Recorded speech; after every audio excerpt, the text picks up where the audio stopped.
Recentemente foi publicado um livro na Universidade de Santa Maria, no Rio Grande do Sul, e eu colaborei com um capítulo.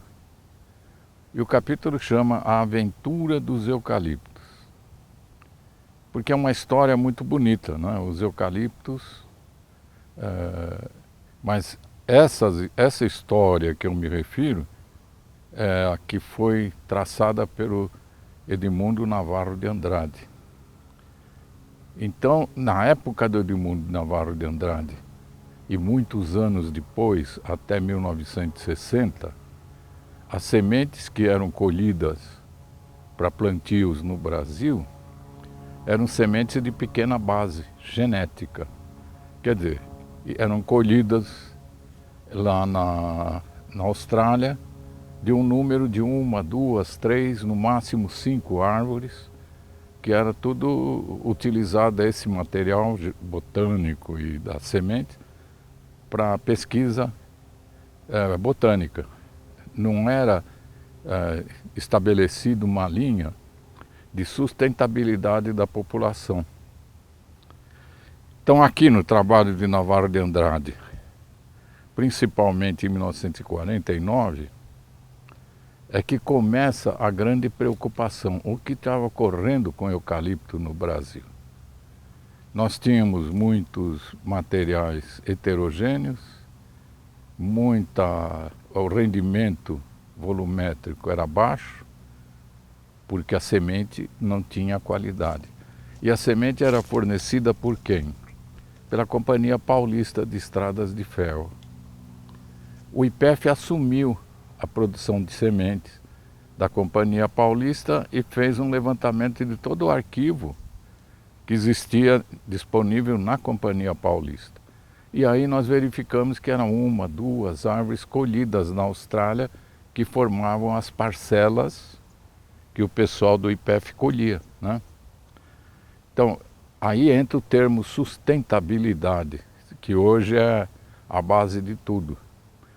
Então, para ter sustentabilidade, é preciso que haja um equilíbrio da população. É preciso que o número de árvores colhidas seja razoavelmente bom. Qual que é o razoável? No mínimo 10, e daí para frente, o ideal seria 25, que nós estipulamos nos estudos do IPEF. Mas as empresas, cientes disso, foram para a Indonésia, foram para a Austrália, colher o número de árvores que realmente era a base para começar um programa sustentável. E foi isso que aconteceu.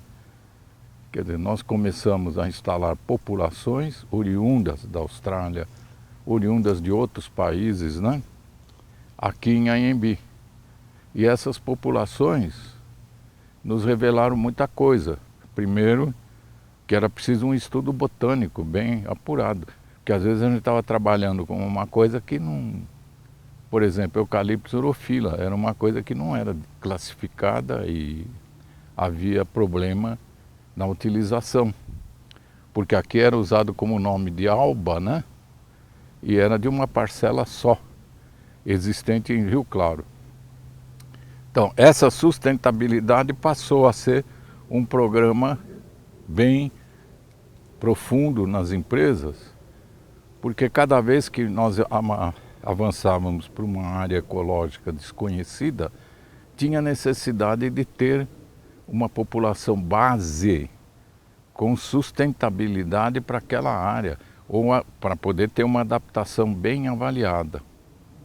Porque o que era feito até aquele momento era comprar sementes em diferentes mercados, ou importar sementes, e o resultado desses reflorestamentos foram bem abaixo do que era esperado.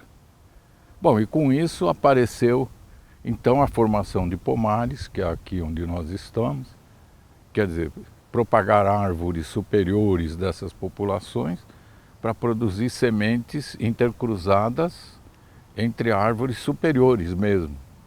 Quer dizer, aí passa o conceito de superioridade a ser muito importante. Quer dizer, as árvores superiores eram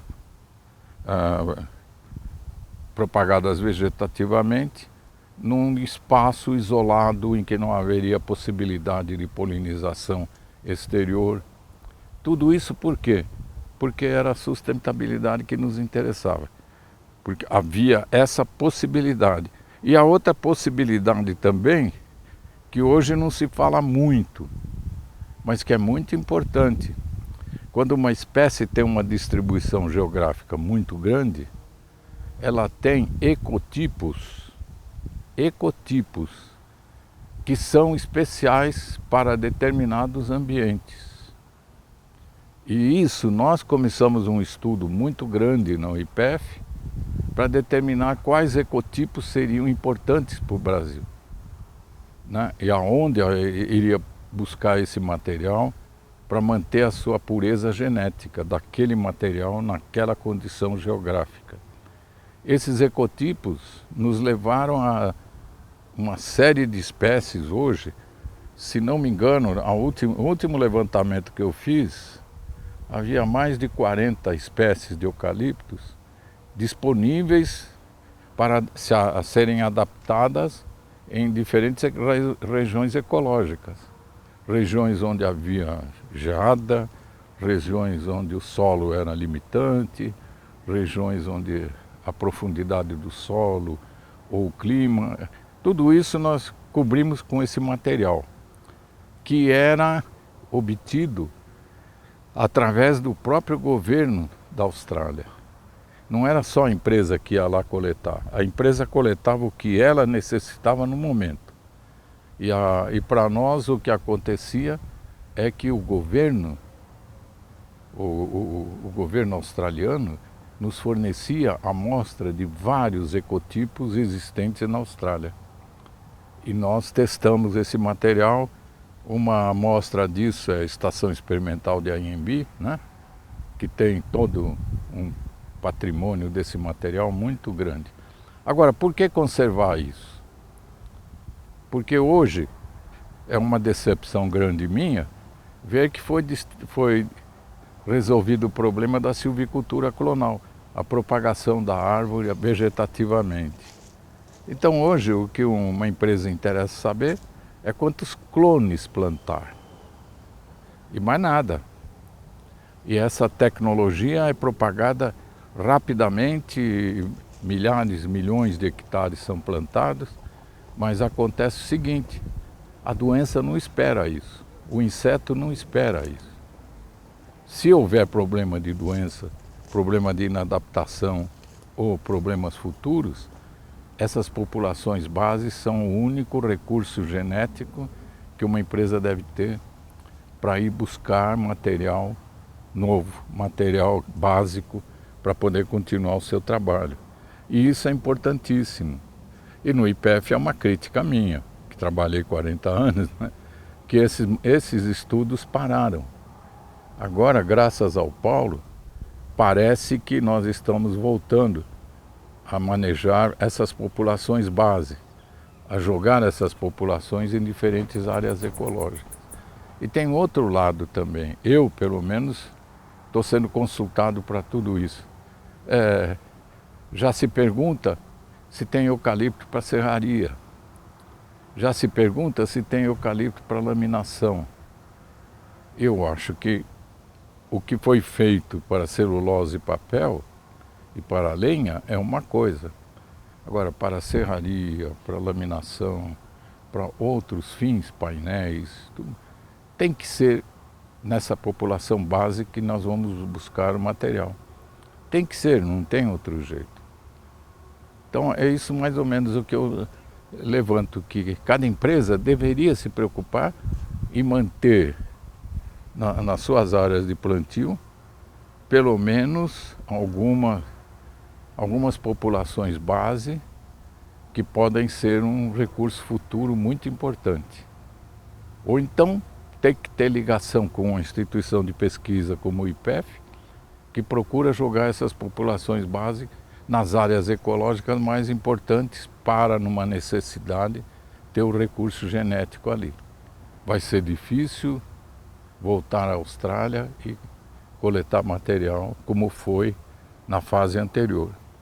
Hoje nós temos que pensar bem em propagar esse material com condições para sustentabilidade, né? Que eu acho que é o mais importante.